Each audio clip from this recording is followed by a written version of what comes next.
So I thought I'd show you a little bit about how I practice shooting games.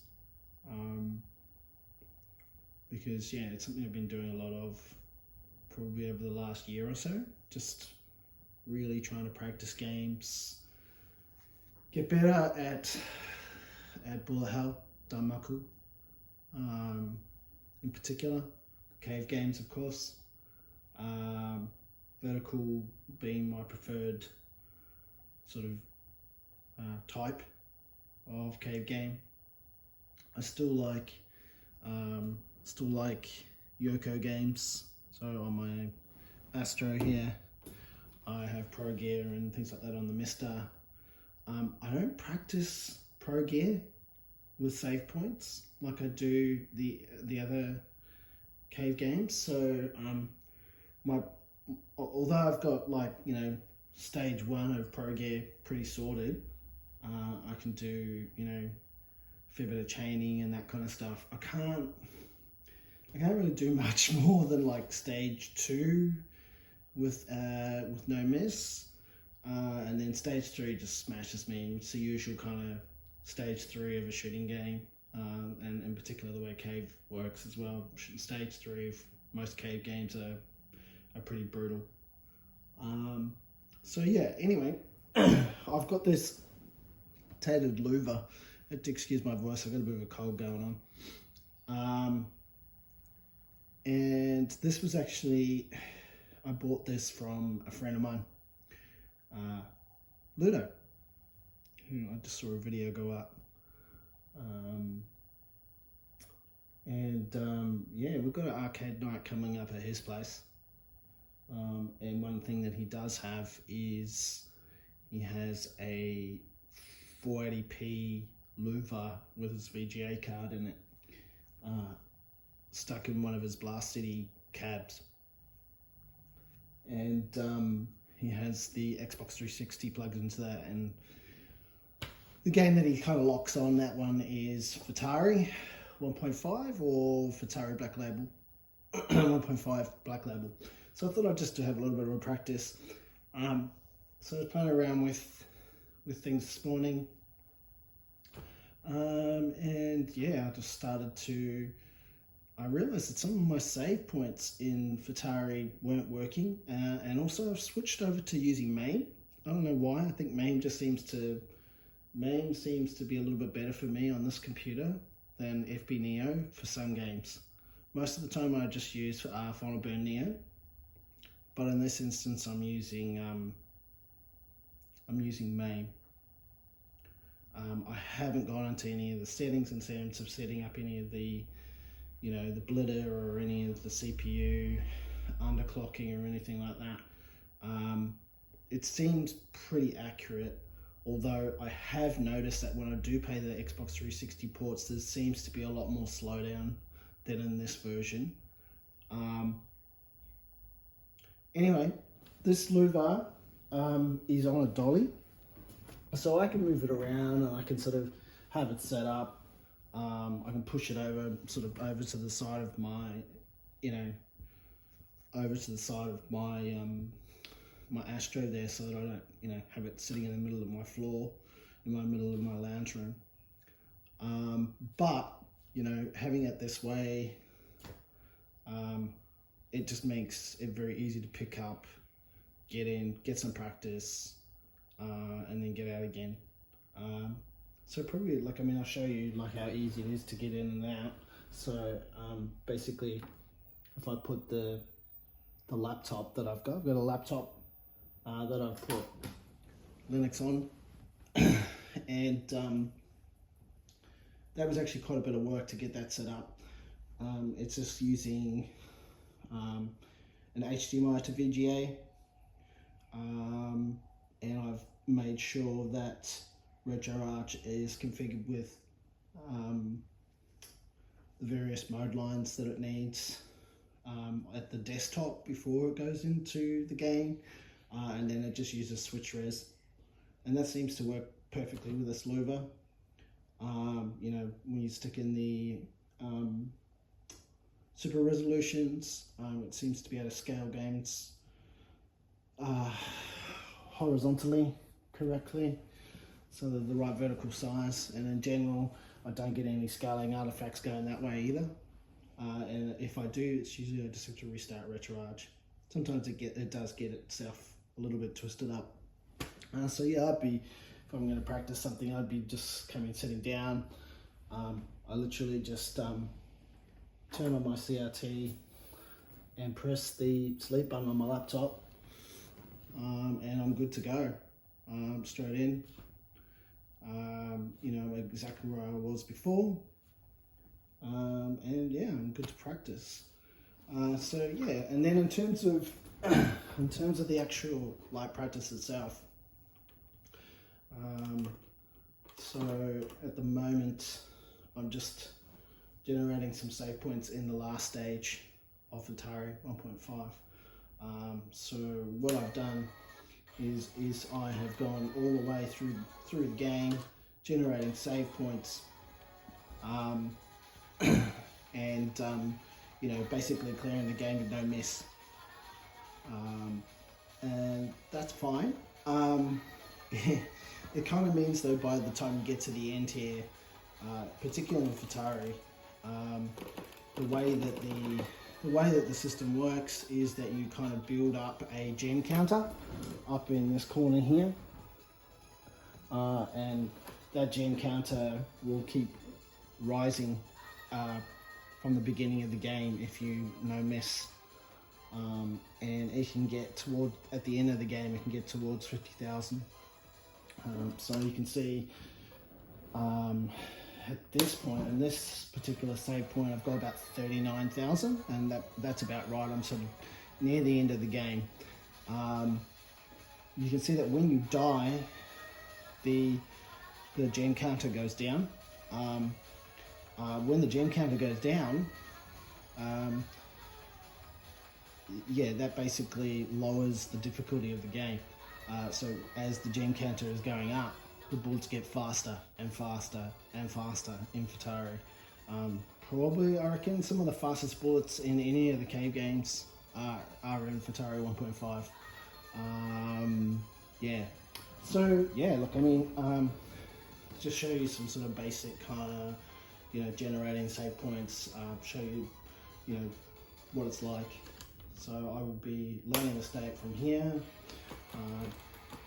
And essentially trying to generate another save point at some point in the level.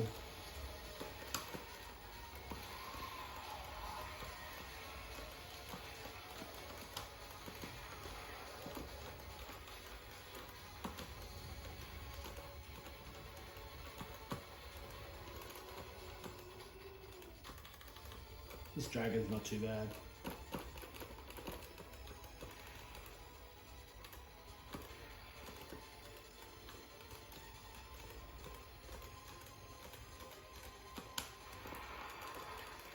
So I might generate a save point, say, now.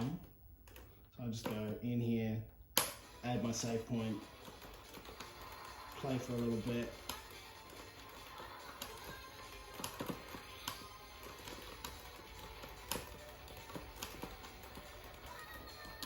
Okay, so I died, so then I can just load that save point up.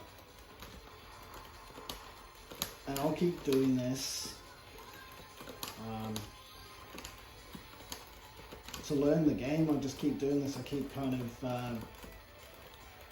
yeah, basically using save states to practice.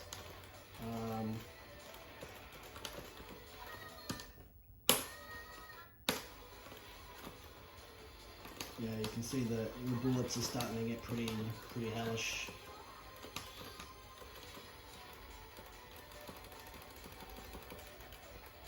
I don't know how you would play this on an LCD. The motion clarity would be just horrendous.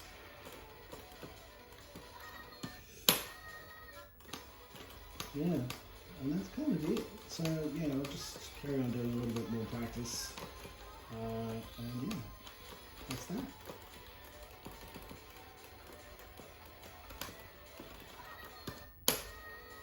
So I really need to try and, you know, you really need to try and sort of herd the bullets over to the side. So if you sit on the side of the screen in cave games like this where the bullets are flying over there, so the bullets will fly over to your direction and you can come around underneath. Sometimes you can't cut back through, but usually you can. So it's the smile pattern that a lot of people go on about. Yeah, you really gotta master that pattern when it comes to bullet hell cave shooters.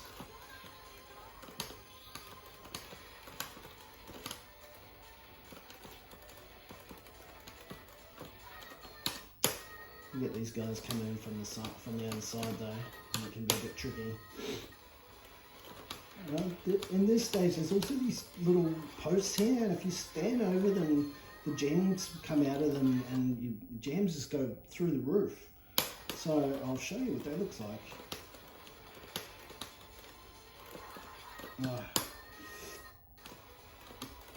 It sort of reminds me of the eyeball plants in the first game.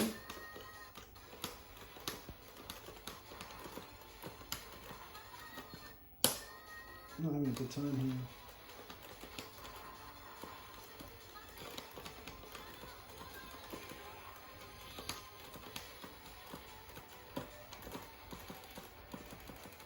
Tap dodge.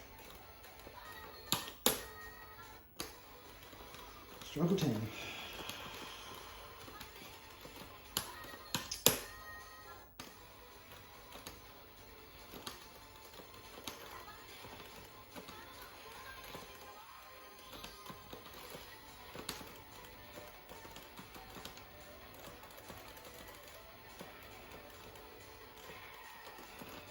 That's better.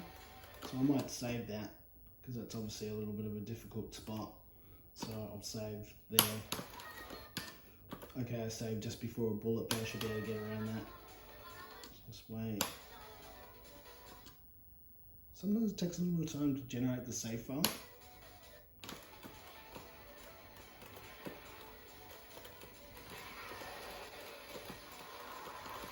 There's actually hidden life up here somewhere. I think it's one of these buildings, the pagodas up here. You've got to sort of destroy it, and if you destroy it, actual life will come out. It's that one. There it is.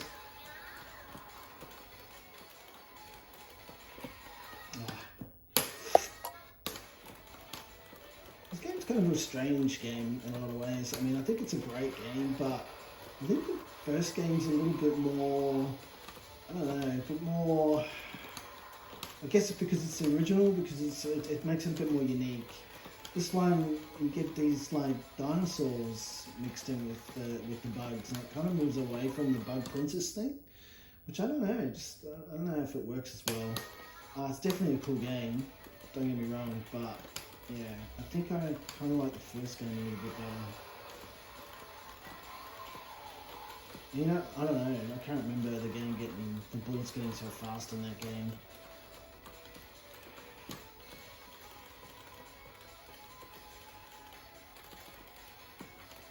Oh man.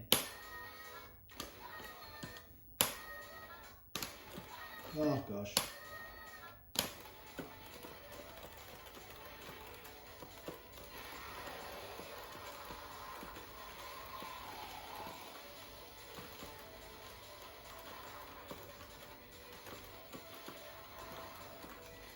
You can certainly tell I haven't played this game for a while.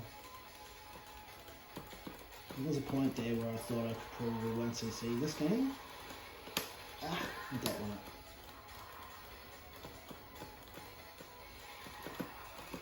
Alright, might save point there.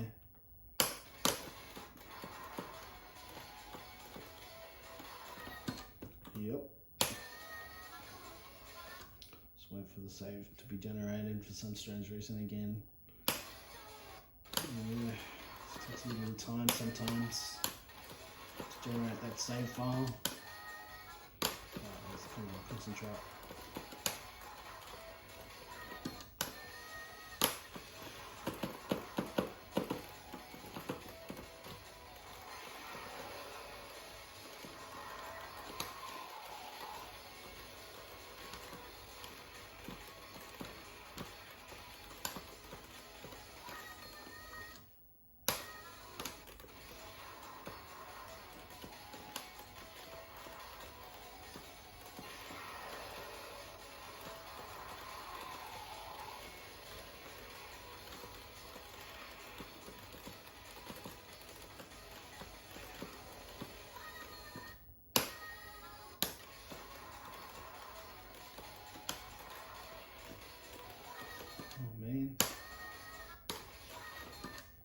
Oh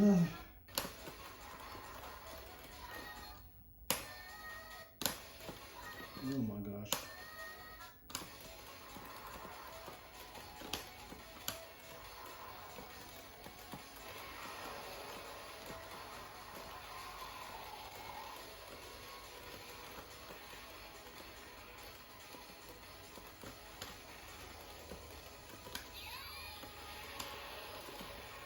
Throw a bomb out there for a good measure. I'm okay with losing a couple bombs.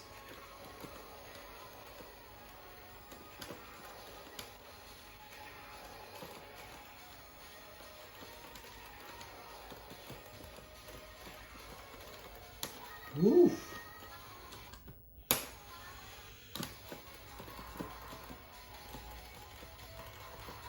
Oh gosh.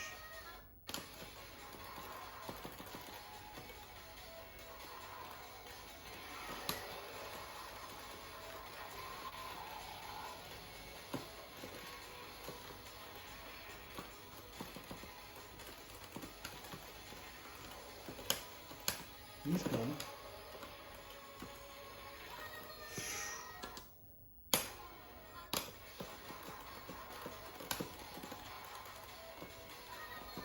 I really don't like this first part on this dragon.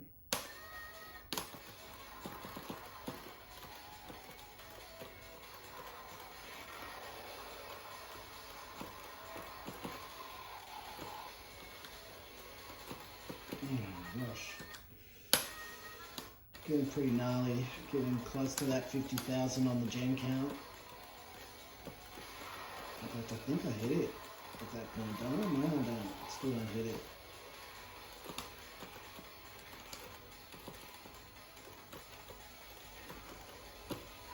Jeez.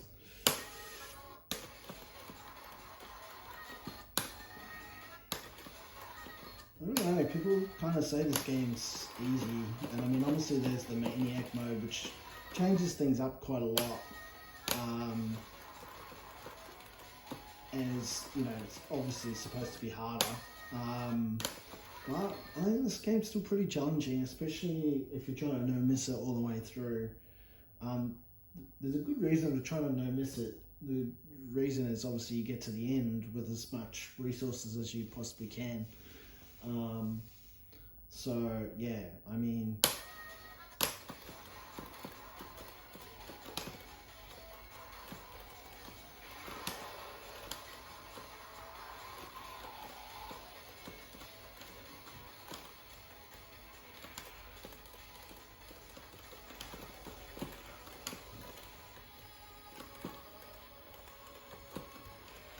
cut back.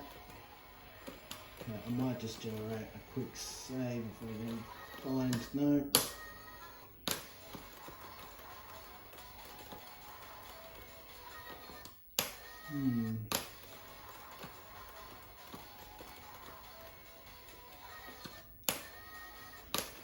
Oh.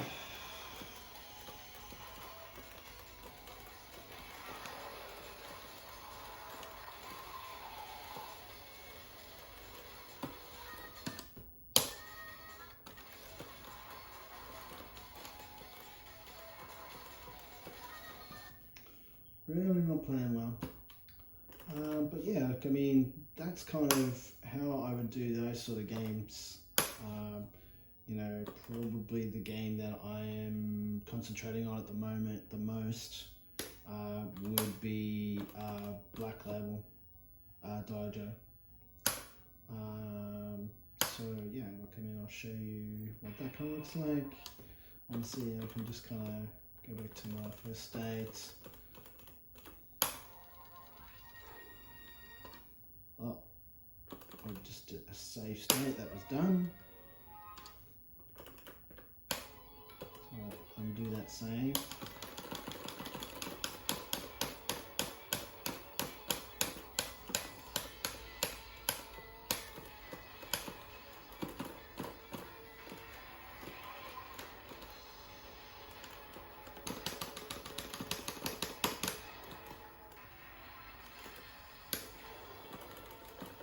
You can only really get it through 400 in my head here.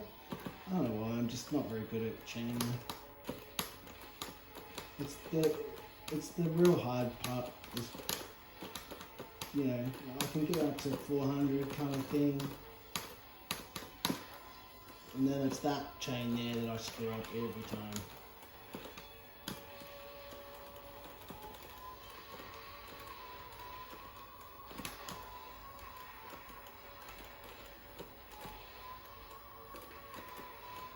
But the nice thing about getting at least that 400 kind of hit combo is you get about 6, nearly 7 million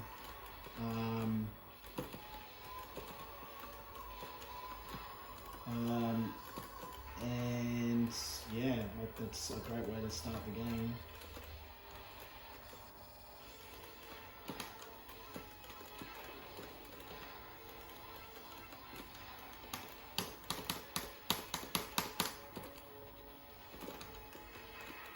Oh.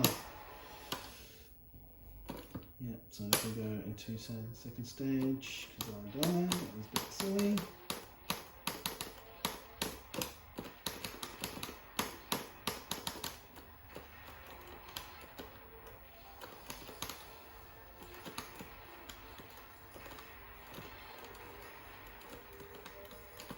Yeah, always drop that chain there.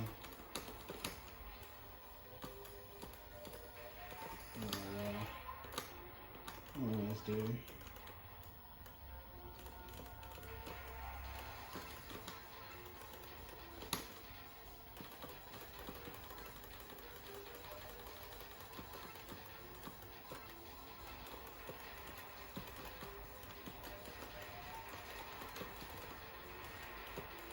Yeah, the boards are a little bit slower in this game for sure, huh?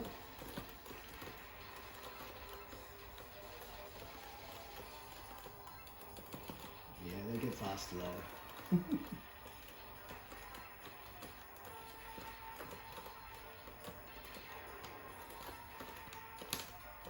It's always a really tricky chain that. Oh!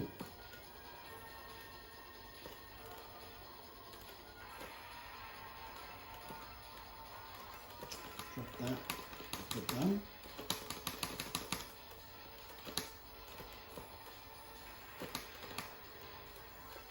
I know a lot of people that don't bother with the chaining stuff, but you really kind of want to keep the score high. You really should be able to get like an extra life on the first 2 stages at least. I know people can chain the first stage completely and get like, an extra life at the end of the first stage. Probably the best I can do is like the end of this stage I might get a life. Yeah, I messed that up completely.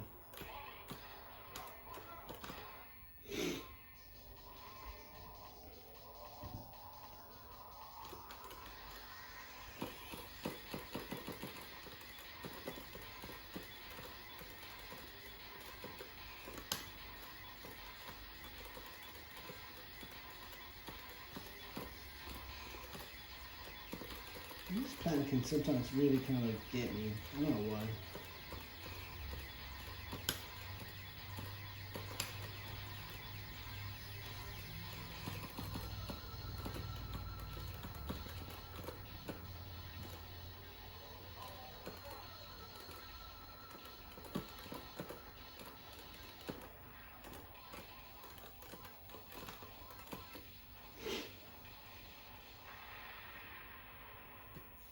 And so probably, yeah, to add to the practice thing, so once I've done enough save state practice and kind of, know the levels and know the bosses well enough, then I start trying to do these longer runs where I will, kind of start from the beginning of a stage and then I'll start work, basically trying to do the whole stage without, using any of the save points in the middle of the stages on mid bosses or things like that.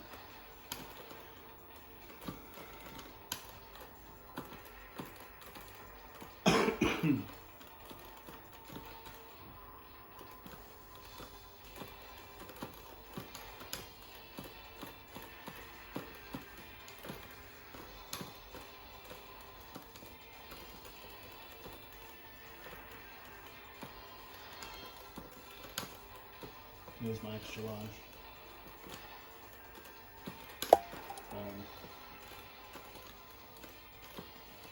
So you can do a bit of rank control in this game. Oh, that's annoying. So you can do a bit of rank control in the game. So as you use hypers, the rank does go up. What that results in is the bullets are definitely going faster. You need to really use hypers to kind of get good score in the game, which you need for generating extra lives, which you need at the end of the game for sure. And so one way to kind of counteract the hyper usage is to bomb while you've got a hyper. So what you can do is you can sort of like, if you're sort of towards the end of, you know, towards the end of your hyper, you just drop one of your bombs. So I'll show you what I sort of mean. I'll be looking at my hyper meter at the top there. That's the cyan coloured thing that's decreasing slowly at the top.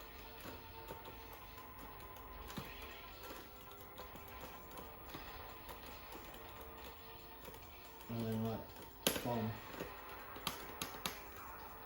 And that actually lowers the rank a bit. Won't reset it completely, of course, but it will take it down sort of one level. And you'll notice that bullets are sort of slow. Again, the other way to manage the rank is to die. So if you do die, then that will also lower the rank back to 0. I think it lowers it back to 0. That bit there's always been quite annoying. It's a transition between the stage and the first the mid boss of this stage. It's always a little bit weird. There's a lot going on, I guess. There's that ship that's coming down, the main ship, the big ship, and then just a little ship, a couple of ships coming down from the right. And they just spray a bit of bullets, and it can be a little bit hectic. All this stuff's pretty, you know, not too bad. The bullet patterns, the trick with these guys, the big ships, is just to find, there's like a part in the middle. The same with these guys, there's like little sort of paths through the bullets that you can pretty much safely kind of guarantee you're going to get through without getting hurt. So here, like, it's sort of like, it's those two ships coming down. You just got to watch out for those other bullets. I'm keeping dying now. It's unusual for me. I think I'm just too sick.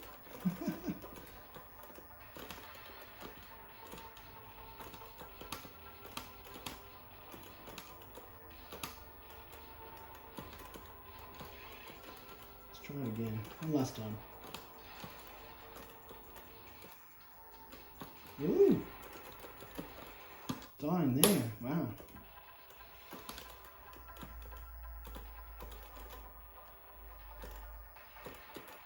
Oh my gosh.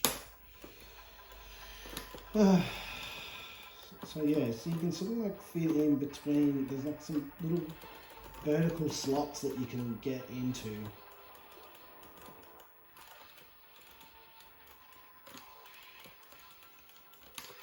Probably the other thing that's important with most of the cave games, you have to start being quite aggressive. You can't hang back. I don't know what happened there. You can't hang back. You've got to sort of hang up the front. You really got to like get in there and start blasting things, and get into the right position to begin with. You know, otherwise you just get smashed with bullets. You're kind of trying to get rid of guys before they actually shoot. Because otherwise there can be just too many bullets going on the screen at once. There's that vertical slot that I was talking about. I'm not Mr. B.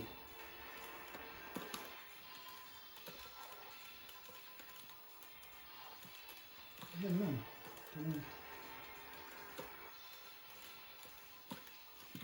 Here's the difficult part. Yeah, that's how you do it.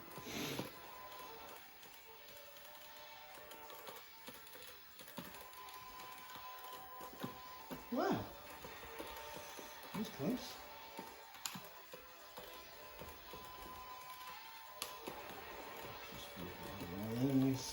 Hey.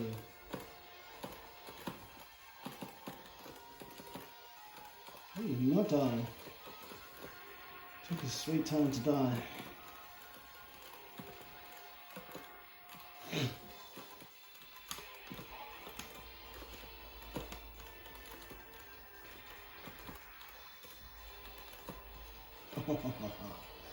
Yeah. Anyway, that's it. Thanks, guys.